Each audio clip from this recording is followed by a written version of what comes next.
Hi everyone, I'm Shaylin here with Reedsy. Today we're looking at another self-publishing tool, and specifically we're going to be talking about setting up your Amazon Author Central author page. There are a lot of tools out there for self-published authors, and you've probably heard about a ton, and it can seem like a lot. You certainly don't need to use every single tool that's available to you, but since most indie authors do distribute through Amazon, it is probably worth setting up your author page. Basically, Amazon Author Central is a marketing and sales tracking hub for anyone who's published through Amazon, and this is going to be most authors. The majority of indie authors are going to distribute through Amazon since it usually accounts for the majority of their sales. Now, the author page is kind of like an extended customizable bio that you can set up through Amazon Author Central. You can put info about your books and also share extras like blog posts or videos. So here's an example. This is from Rick Riordan. Now, of course, he's not an indie author, and as an indie author, you would set all of this up yourself. I doubt Rick Riordan set up his author page himself,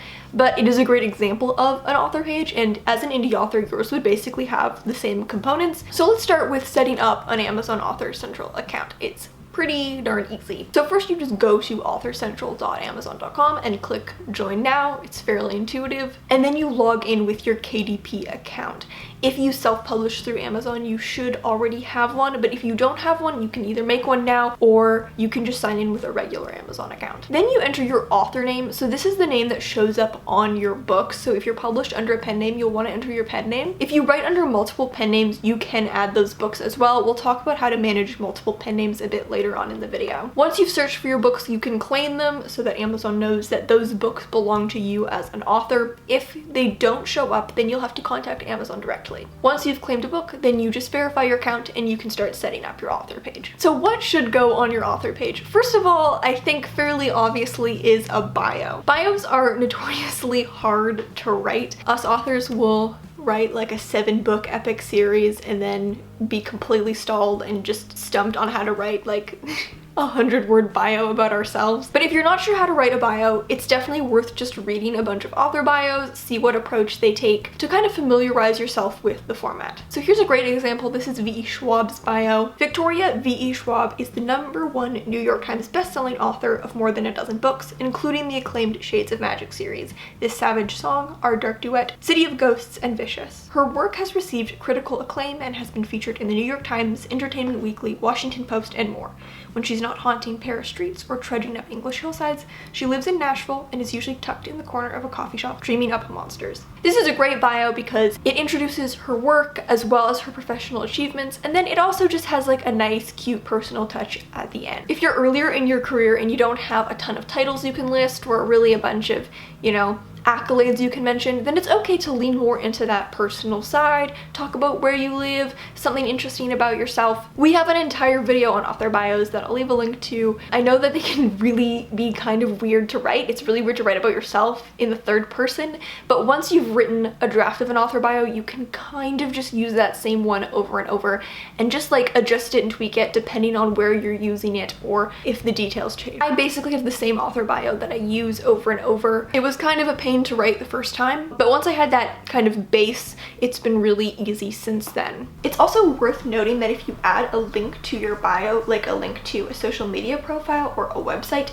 it won't be hyperlinked because Amazon doesn't want to lead people off of Amazon. So the best thing to do is just have one really simple link to the most important thing, so probably your website or mailing list, that readers can just copy and paste into their browser. Next up is your author photo. So a photo immediately personalizes your author page. It kind of shows like there's a real person here behind these books, rather than just like a faceless entity out there publishing things. I mean, of course, if you want your presence to not be associated with your face, that is totally okay, but if you're comfortable, having an author photo is really kind of a foundational part of setting up an author page like this. You want to make sure your author photo is high quality, and you can add up to 8 photos. So add more, photos of you with your book, maybe photos from you at events.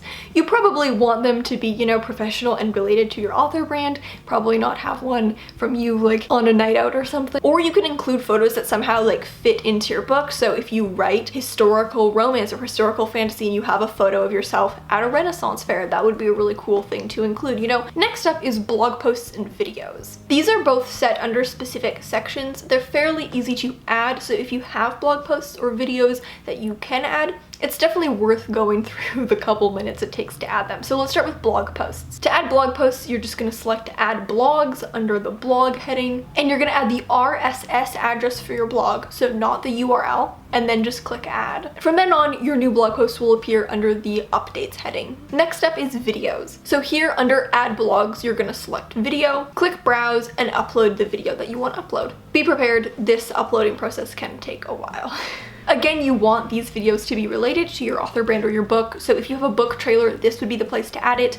Some authors put clips from readings that they've done, or anything that's kind of related to your author brand, but do keep in mind that there is a 10-minute limit on videos. So if you have like, say, a really long video, let's say you did a reading and you have like a 20-minute clip from that reading, you won't be able to upload the whole thing. Now let's chat about claim more books. So if you're writing under a pen name or you've published in some kind of anthology, let's talk about how to claim those books now. So you go to add more books under the books tab, search for your book, and select this is my book. It's going to ask you if this is you, and you're going to select yes, this is me. Then a box is going to pop up that's going to say that this doesn't look like you. So then you're going to select this is my pen name, and it's going to allow you to create a new author page for that pen name. You can edit all your author pages for all your pen names from the same dashboard, but they won't be linked publicly. So if you write under multiple pen names and you don't want it to be known that they're written by the same person, say you write in wildly different genres and you just want them to be viewed as like separate authors, people won't know that they're being written by the same person, but you can still manage them from the same account. You can add up to 3 pen names from one account. Any more than that and you'll have to start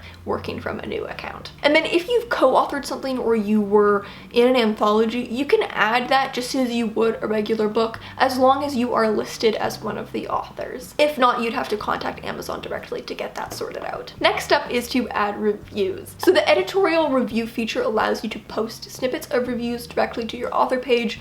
Reviews are a really important and worthwhile marketing tool, so if you have them, you probably want to add them. So what you do is you select the book tab and then you select the book that you're adding a review for. Just click add and then follow their formatting guidelines. For Kindle books, you can add as many reviews as you like, and for physical books, you can add up to 5. So choose them carefully, add the ones that are, the most, if you've got one from a more major outlet or more prominent author or really prominent blogger, or you can just kind of pick the most positive ones that you have, the ones that you think would work as the best sales tool essentially. And as a final step, keep it fresh, keep it updated. As an author, it's likely that these details are going to change as you release new books, you get new reviews, you get better updated author photos. Keep working on this page, keep updating it so that it has the most relevant and accurate information. When you look up an author and you go to their website and you know that they released a new book and there's no mention of it on their website, and it's clear their website hasn't been updated in like 5 years, it just feels kind of unprofessional. So keep it updated with your most recent projects, and also make sure to remove anything outdated or not really relevant anymore. So that is how to set up your author page on Amazon Author Central. Thank you guys so much for watching. As always, if this is a tool you've used yourself, I'd love to hear about your personal experiences with it in the comments. Thank you so much for watching. Remember to subscribe and turn on notifications so you don't miss any new videos from us. We've got new writing, editing, and publishing tips every Tuesday and Friday.